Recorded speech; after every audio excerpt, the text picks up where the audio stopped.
Hello and happy Wednesday, foolish mortals. This is Emily. And Clayton, your ghost hosts. And today we're continuing this Pooh saga, diving into the making and the release of the next featurette, Winnie the Pooh and the Blustery Day. And we're going to be answering the question, why did this particular short mark a major turning point in Disney history that would change the company forever? Have those tissues ready, everyone, because you're going to need them for this week's episode. Hope you're all ready. It's time to make it magical.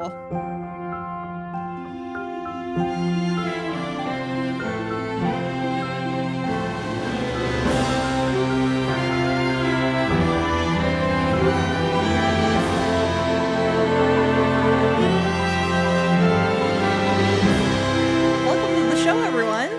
Yes, welcome to part 3 of Winnie the Pooh. Yeah, third week. We're mining this bear for content for days. Full steam ahead. This is, week episode 3. So we'll be talking the second featurette. Winnie the Pooh and the Blustery Day, hence me saying happy Wednesday. Yes, we hope you enjoyed last week's episode. We learned a lot about Winnie the Pooh and the honey tree. Correct. Good job. Don't act like you're second guessing yourself. You got it. How it aired in front of the ugly dachshund. Make me choke. But that's not what we're talking about today. We're talking about Winnie the Pooh and the Blustery Day. But first, we have some Mousekeeping. Stop show. Congratulations to our giveaway winners. Woo! You've won. Congratulations. We've reached out to you. Yes. We don't actually know who's won yet. Your gifts will hopefully be on the way soon. Yes, we're doing a bit of pre-recording. We haven't officially picked who's winning. So but you've won. You don't need to make it more confusing. I know. I'm aware. I'm aware of that now. Other news, we got a new podcast review, Emily. We did. I will go ahead and read said review. Yes, this is a 5-star. Emily was trying to show me. Emily mentioned to me that she got a message from someone that said they left a review. I think she's holding this one. So I, of course, went to our show to go check our reviews. And she said, no, you're spoiling it. Yeah. Even though I can be a surprise. So, 10 out of 10, no notes. Thank you very much. That's the title. That is so nice. This podcast is everything a Disney lover needs in their life. Emily and Clayton are relatable, funny, and very knowledgeable. One of us is very knowledgeable. One of us here is very funny. What are you talking about? What? Are you saying I'm not funny? Ouch. I like how hurt. I like how you went halfway through that statement. Just take this knife out of my back, even though you did just compliment me. I finished my statement and you're like, wait, what did he say? Hold the phone. Hold the microphone, Clayton. They're very knowledgeable in all things Disney. Highly recommend. And this is from the Soarin' Around Walt Disney World, or WDW podcast, who is also on Instagram. On the Instagram. At Soarin' Around WDW pod. Yes, definitely go check out our friends over there. As you can probably tell from the title of their show, they are more Walt Disney World centric. So a great companion to listening to this podcast. Yes. That was very kind. Thank you so much for those very nice words. Very kind. Reviews go a long way to making us feel good. We read them on the show, as we just did. So if you feel like, if you're enjoying the show and you want to leave a review, head on over to Apple Podcasts, leave us a review. We would greatly appreciate it. Absolutely. This is a bit of a correction corner here. Yeah. We made a bit of a pathetic mistake, and it's driving me nuts. The short is called Once Upon a Studio. Wasn't that 2 weeks ago? I can rest easy. That was 2 weeks ago. It doesn't matter. I've corrected it. All is forgotten. Was that in your new book you got? Or no, that's a Disneyland book. They can't possibly be in that book. It was just bothering me so much. And I did not search it. It came to me. Came to you. Yes. Okay. Very pathetic. If you're watching on YouTube, subscribe, like the video, leave a comment down below. We'd love to talk to you. We talk all things Disney, predominantly in the history realm. But if you want our take on some of the more current event things happening within Disney, expansions, rethemes, park or ride closures, and you name it, shutdowns, we'll have a new Patreon episode up talking about all the current, new, exciting, and somewhat traumatizing news for Disney fans of certain rides closing down, certain areas of lands going away forever.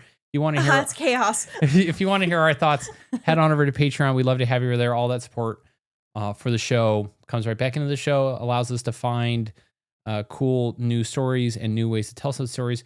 We have something cooking. We got something big which happening. we are not. We're just going to leave it at that. Yeah, do not spoil. We got something cooking, which we're pretty excited about. We'll leave it at that. But I think with that, we can probably get into what would Walt do today? Who are we celebrating? Who are we celebrating? What would Walt do? Who are we celebrating? Because I know what we're going to be talking about in this episode. So I'm curious what the quote will be.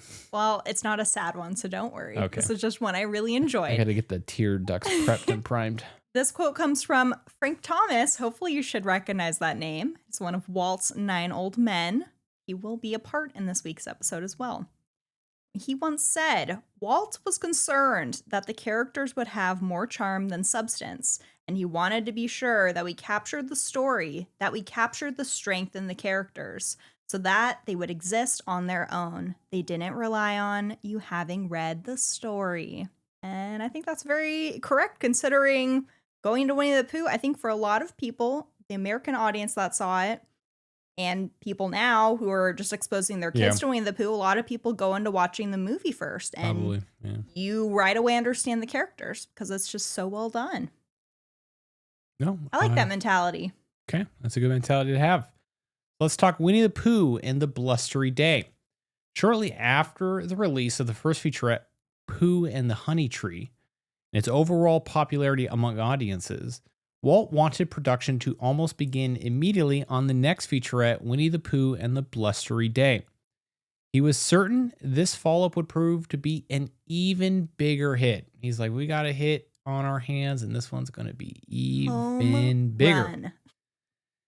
Remember what we said last week about how Walt just said, wait and you'll see Winnie the Pooh will become something much bigger. That is key for this episode. Now, there were certainly critiques, mainly from UK audiences, as we discussed last week, and Disney would address those complaints as best they could with bringing in more characters from A.A. Milne's original stories and taking away some of the Americanization by recasting the voice of Christopher Robin to now have a British accent. Hello.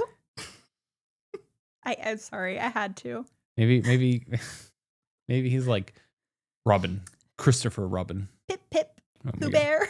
We have two different looks on how we're going to quote British people. We are apologizing in advance. We're sorry because we do actually have listeners from the UK. And we really like London, so we're sorry. Yeah, I gushed about London when we did our whole trip recap when we got to do the Eras tour in London. I really... It comes out of love. It's really believe me, London. It's not mocking because I know my impression is horrendous. I don't think it's good. She's channeling that one pirate from Pirates of the Caribbean, the one bald one. So that's what she's channeling. That's what she's getting all that from. So moving forward without a leader. Get your tissues ready.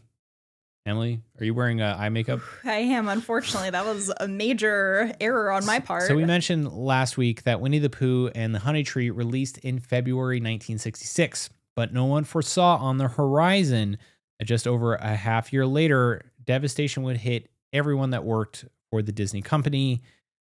They would soon be left without their fearless leader and visionary Walt Disney after his untimely passing in December of 1966, which is very, I think everyone is aware when he passed, the Disney company kind of lost direction to some extent. Absolutely. When this is the time where they're about to kick off development on Project X, otherwise known as Magic Kingdom.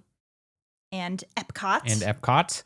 And really, Walt was, especially for Epcot, he was the only person that could bring something like that to life. Yeah. So pretty much the word you could apply towards the entire company, whether it be the studio, Imagineering, anything Disney related, the word was lost. They felt lost without Walt. Yeah, his brother Roy stepped in to make sure that Magic Kingdom made it.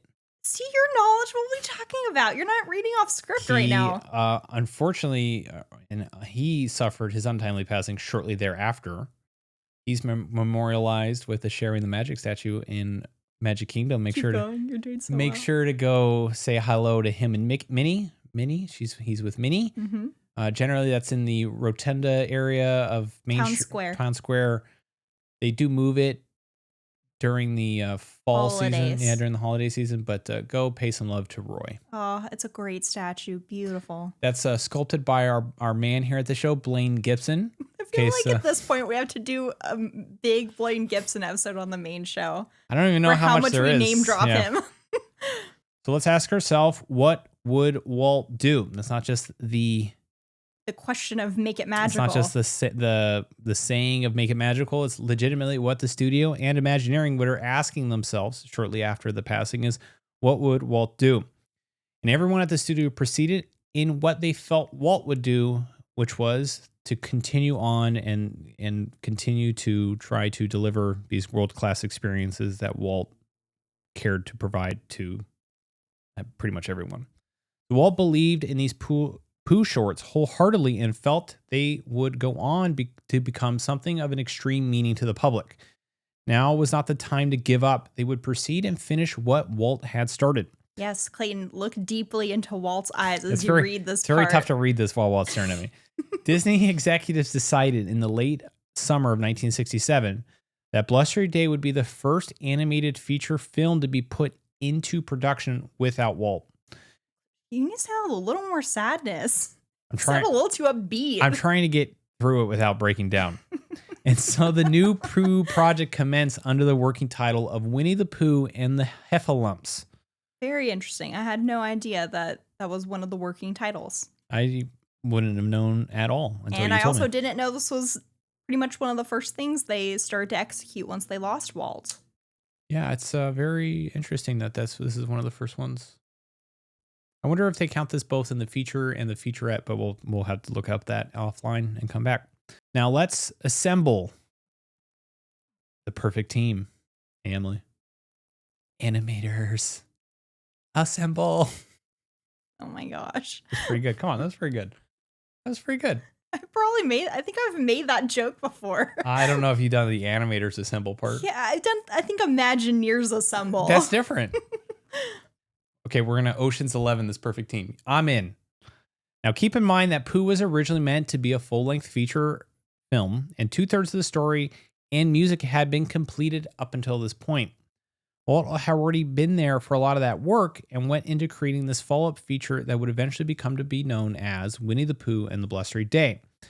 Even though the following featurettes were released after Walt's passing, much of them had been developed under Walt's direction from 1963 through 1965. That could be also one of the reasons why this was something they wanted to push to the finish line. Yeah. Because pretty much majority of the work had already been started on or completed at this point. Yeah, they had a large amount of the work done.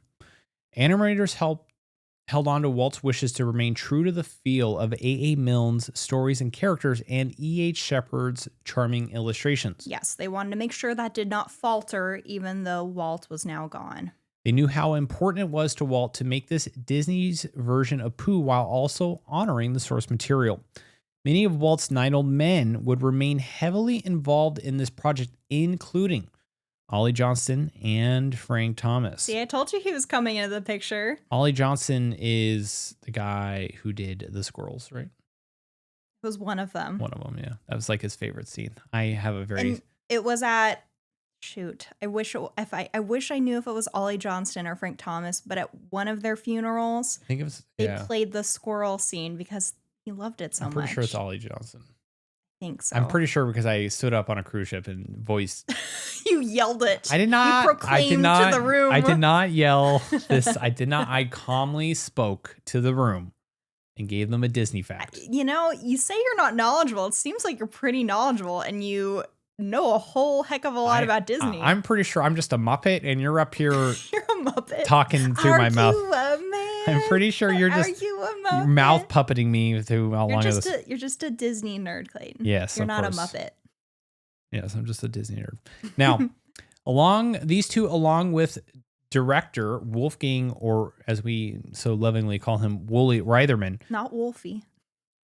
Woolly would continue to work on this film. When talking about Woolly as director, Ollie Johnson said... Wait. Yes. Also, you just skipped the part. Woolly would continue his role as director going into this feature. Yeah, I kind of said that in a weird way, so my apologies. Now, when talking about Woolly as the director, Ollie Johnson said he had Walt's spirit in him, and Woolly never gave up trying to make things better. Oh. Which I think comes back to get him later in his career with the Disney company to some extent, which we talked about in our Fox and the Hound series. So if you want to hear about that and his unfortunate exit from the Disney company, go listen to our Fox and the Hound series. Let's go check out Clayton Watches Fox and the Hound. Yes. Similar to the first featurette, the Sherman Brothers would write the songs and Buddy Baker would compose moments when rain would completely take over the 100-acre wood. I feel like I've been in that scene once or twice. But in ride form. Now, On to the story. How about that? Let's do the story. While the first Pooh short only focused on the first 2 chapters of Milne's Winnie the Pooh book, which is an interesting choice to dedicate the first feature just on those first 2 parts. Interesting choice. I'm going to ask those one of those questions where you probably don't know. What's the runtime of the first featurette? Probably, I mean, it's probably 20 minutes. I don't know right? the runtime of the featurettes. I know the actual film, The Many Adventures of Winnie the Pooh, is like 74 minutes. So probably like 20 to 25 minutes, maybe something like that. Probably around there somewhere. Because I mean, it's got to play in front of a movie. They add more, obviously, to the full feature to connect everything somewhat seamlessly. Yeah, okay, makes sense. The Blustery Day was derived from chapters within both Winnie the Pooh and also Milne's sequel, The House on Pooh Corner. Pooh and pals would face blustery weather, heffalumps and woozles, and even extreme flooding. So there's quite a bit that happens in the 100-acre woods in the second featurette. This is dangerous. A lot is hopping with chaos. Hippity hop. These new adventures would also mean introducing some new characters. These are definitely 2 of my favorite ones from the 100-acre wood. Is it T-I-double-GUH-ER? You might be onto something. For some reason, when you say G-er, I was thinking Bob Gurr. Emily just got a new Building Disneyland book, basically. So I told Clayton, she's got Disneyland you're not on going the to brain. see much of me the rest of this month because I'm going to be diving deep into this thing. She's got a whole new book. I have to pull my head out of it. We're now D23 Gold members because it was not now. I've been that for a while. Sorry, she renewed. Did you have to renew it?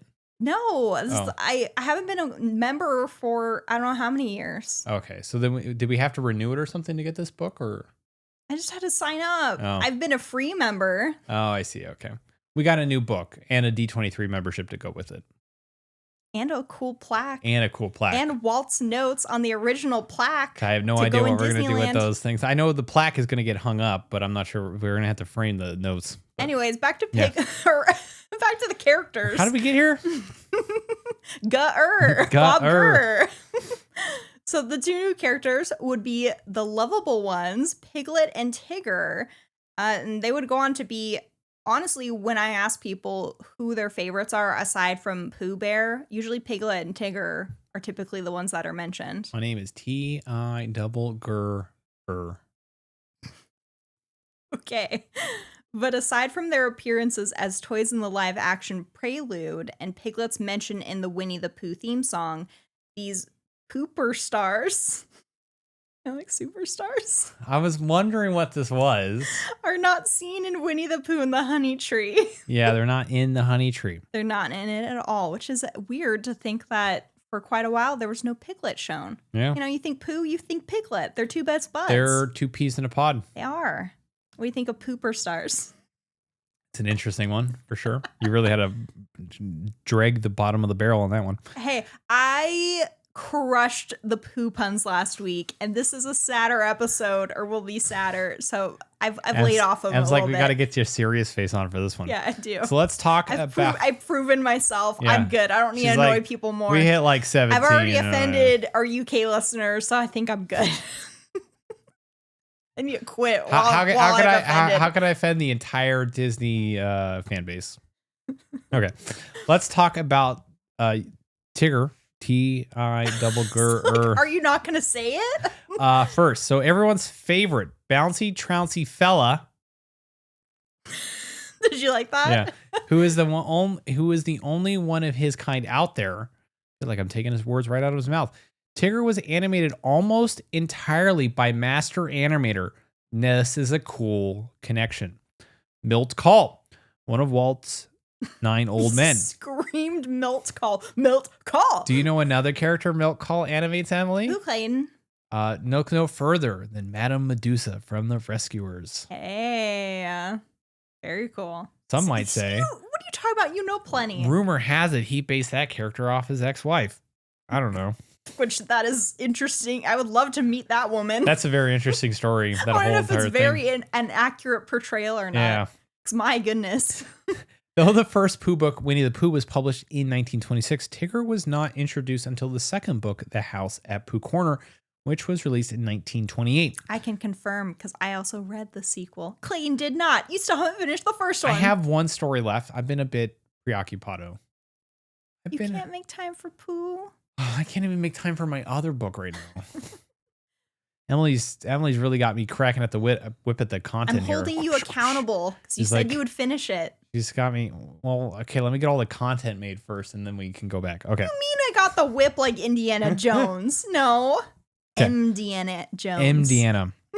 This explains his absence from the first short. The Hyper Tiger was actually inspired by a new addition to son Christopher Robin's menagerie of stuffed toys, but Milne based the manic personality of Tigger on Chum, a spaniel who always was causing chaos, jumping onto just about everything and anyone he encountered. Now that I picture that checks out. Tigger was inspired by a very active dog. Very active spaniel. Very excitable spaniel. But Tigger wasn't the only character to join. We have another addition to the 100 Acre Wood Gang that would join Christopher Robin's cuddly crew. They are super cuddly, aren't they? I just wish I could be a small little animal and wear this scarf like just Piglet. A small little animal. Pooh Bear's very timid and close friend Piglet would also become a Pooh-rominant member of the Pooniverse. Piglet actually didn't appear until the 3rd chapter in the book, hence why Walt made the decision to save his debut until Blustery Day. Yeah, he debuts in the.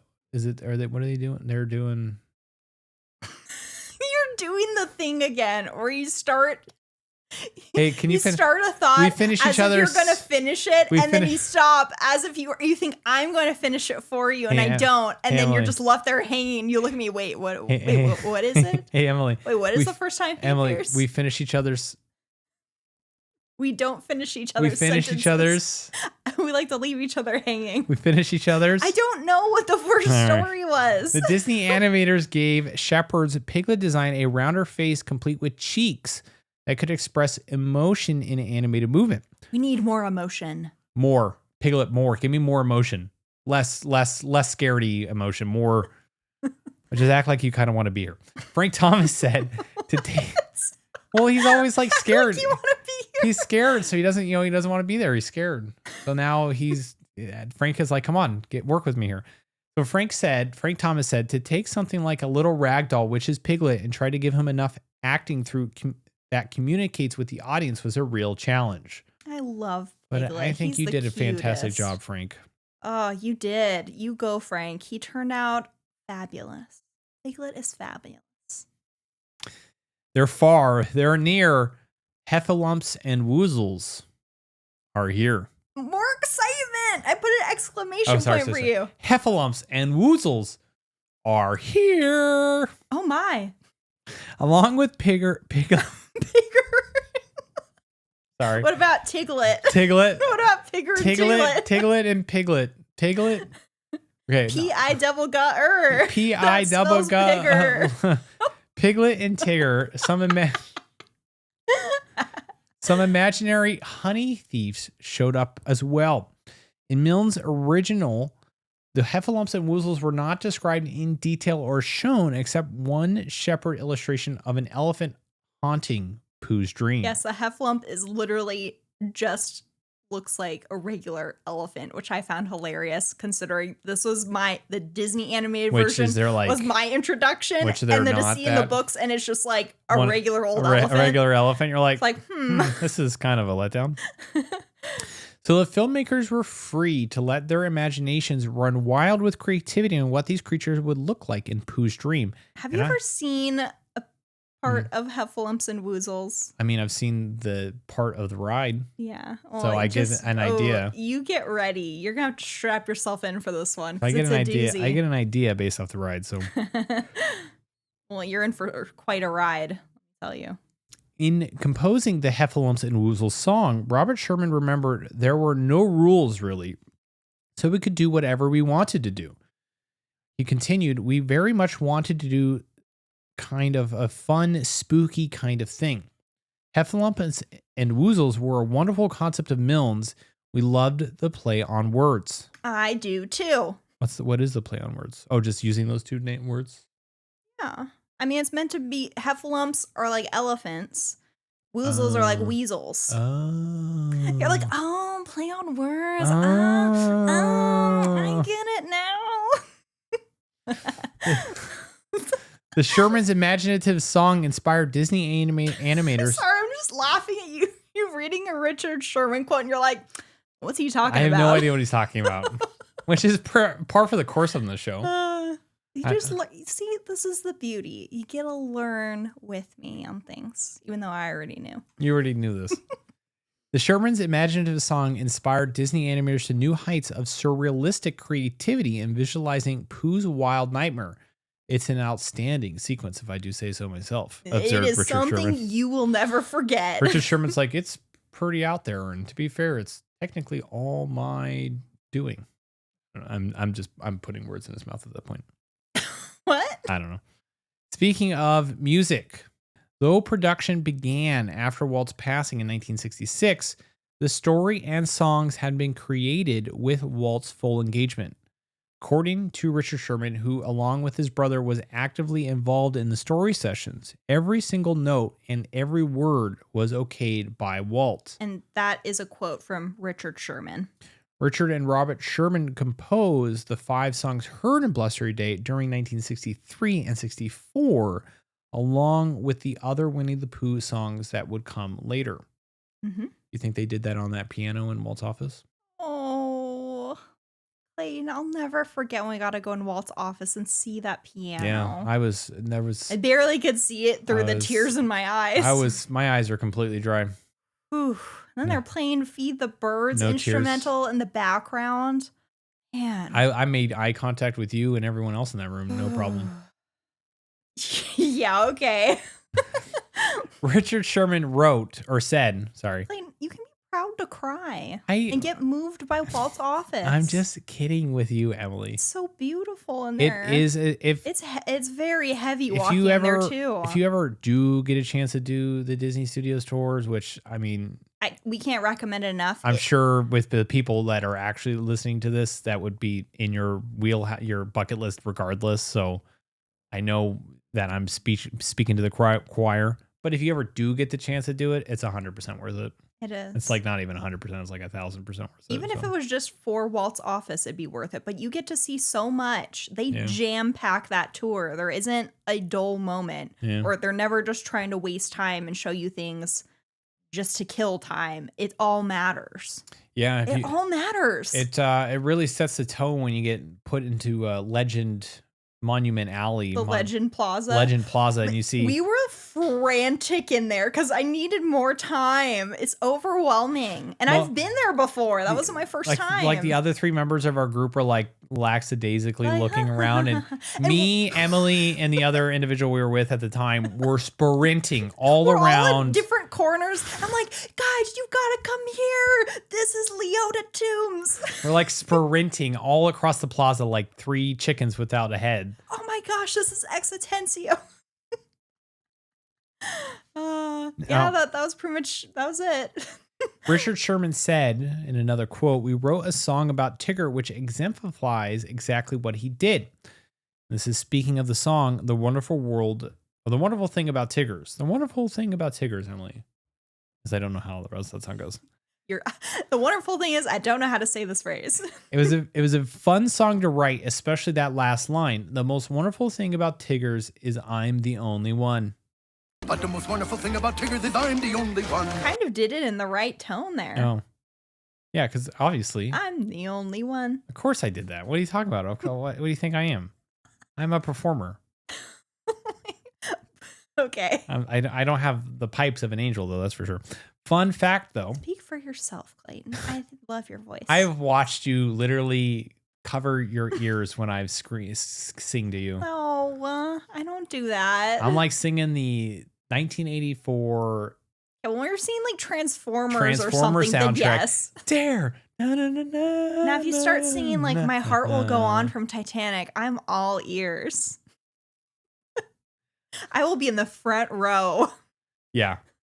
I probably won't have the same emotional impact that she has when she's singing it.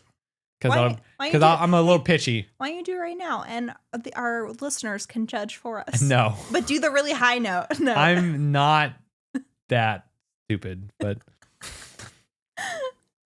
So fun fact, although it was recorded... You also need to say fun fact more excited. Fun fact.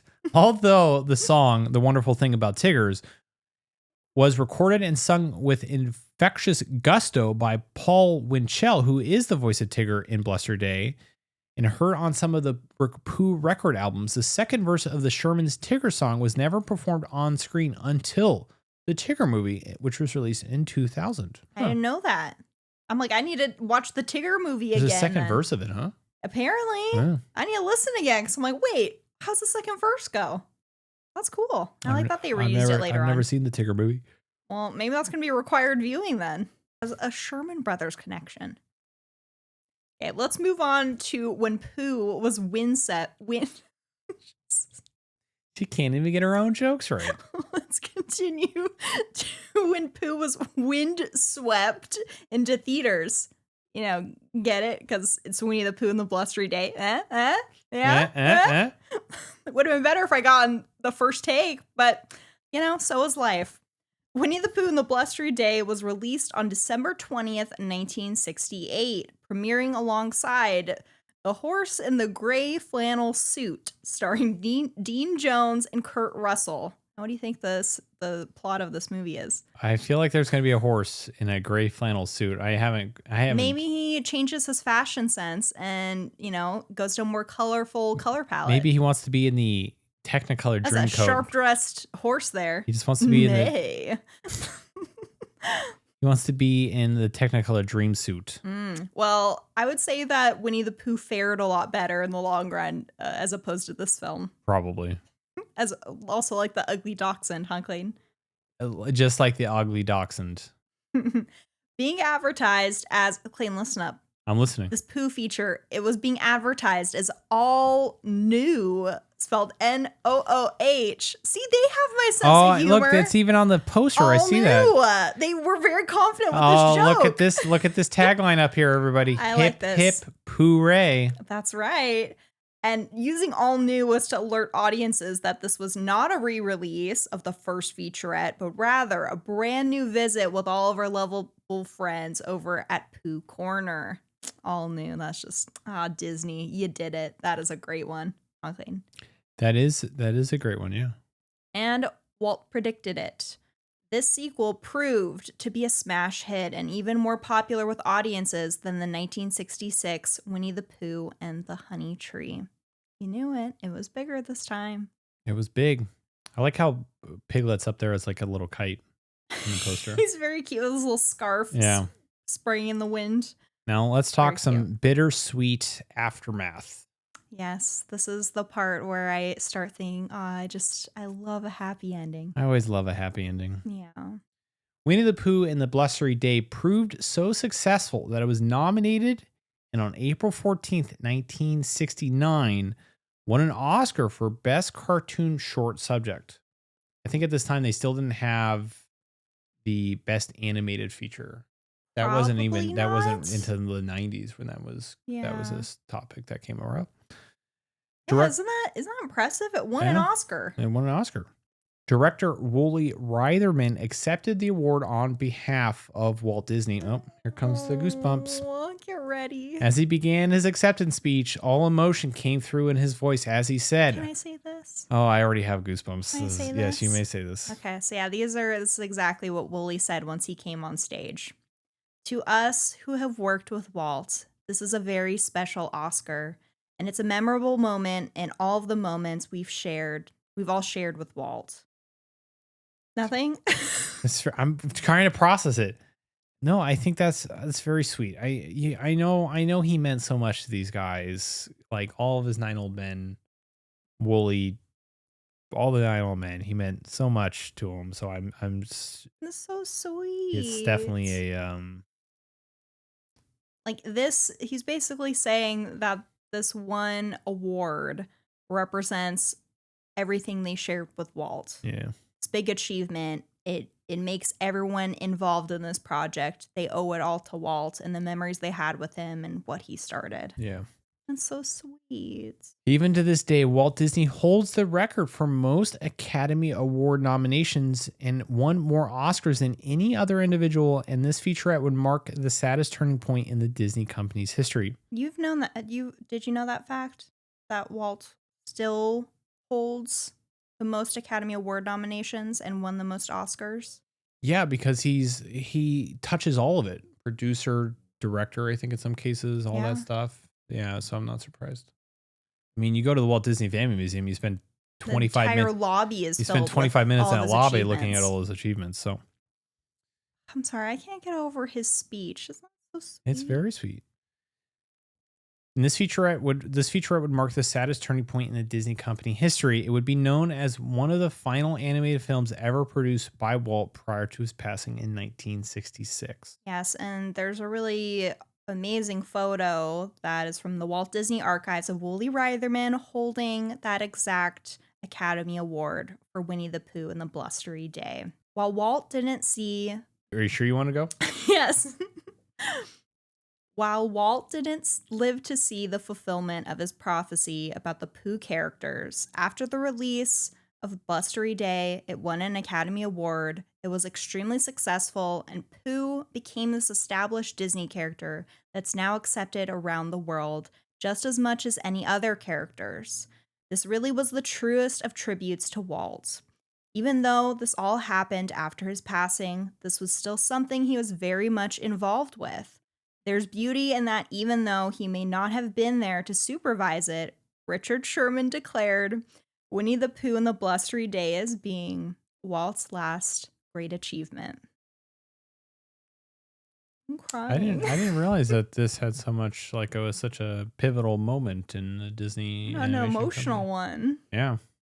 Ooh, they As got me. I know about the Jungle Book, like, because the Jungle Book, he was involved in that was in production in the middle of production when he passed. So you know that really well. Everyone knows that, how they're like, okay, how do we finish this? But I didn't realize that.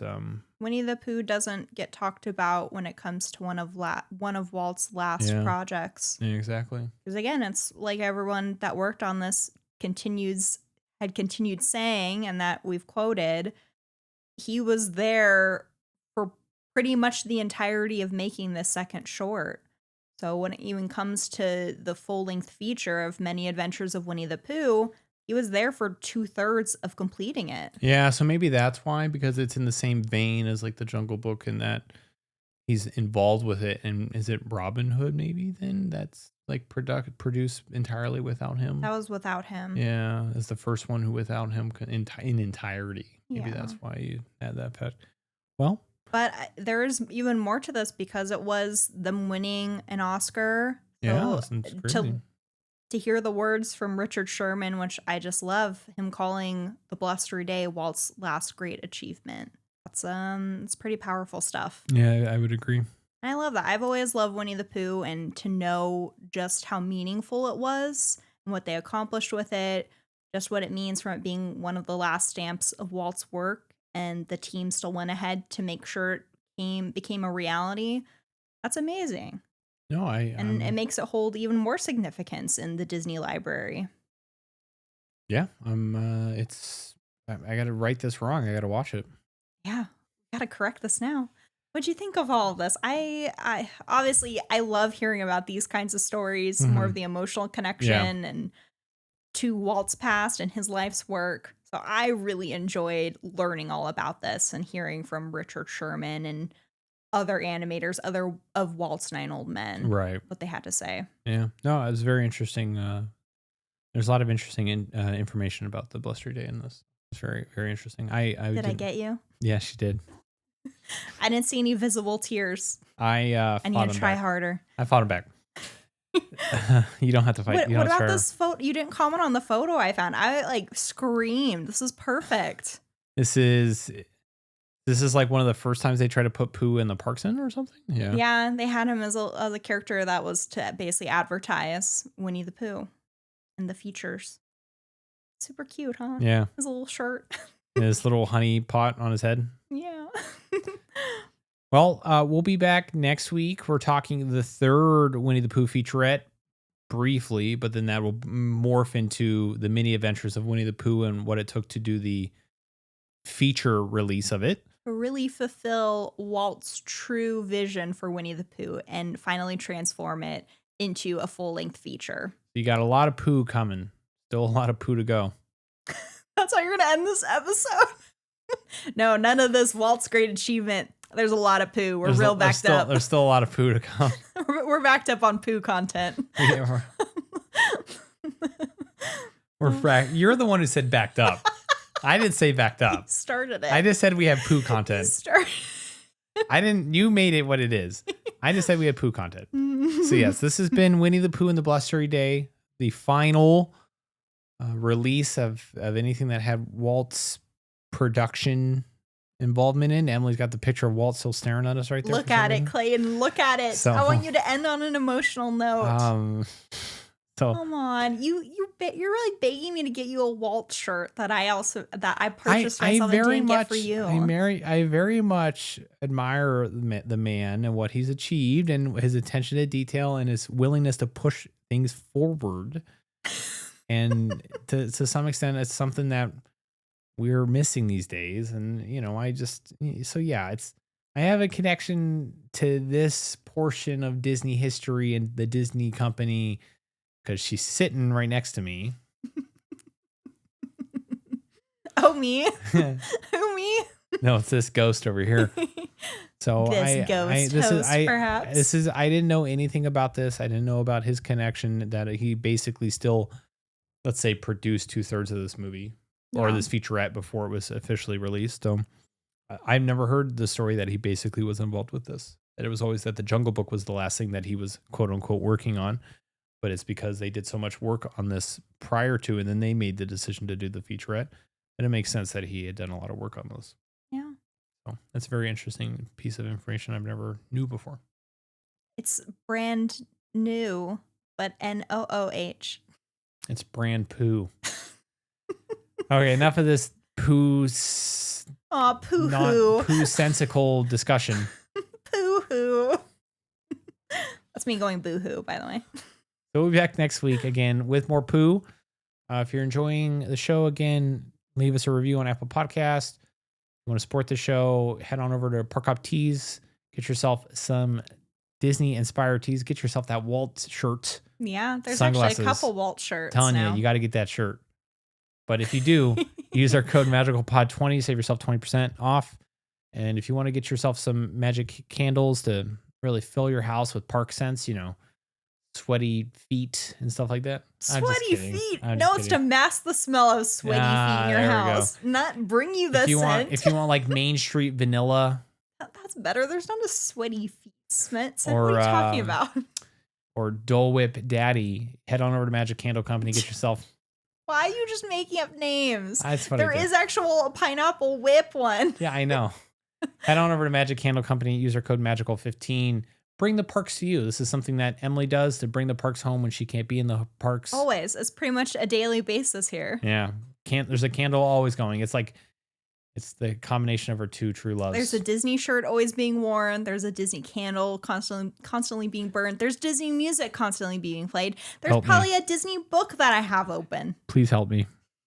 Disney videos on in the background. There's Disney so many. This, Disney There's that. So me many running downstairs when Clayton's trying to enjoy himself. It's like, hey, Clayton. There's some new Disney news I need to tell you about. You won't believe this. There's so much Disney video that gets played. Okay. I think with that, Emily. There's never enough. I think with that, Emily. Remember to be kind to each other. What? Why'd you say? I was trying to think if there's a way to say remember with poo. It's Pooh member. Poo member. Pooh member. To poo always be kind to each other. This is bad. Yeah. You're supposed to say yeah. Okay, poo member to always be kind to each other, and let's make it magical. Bye, everybody.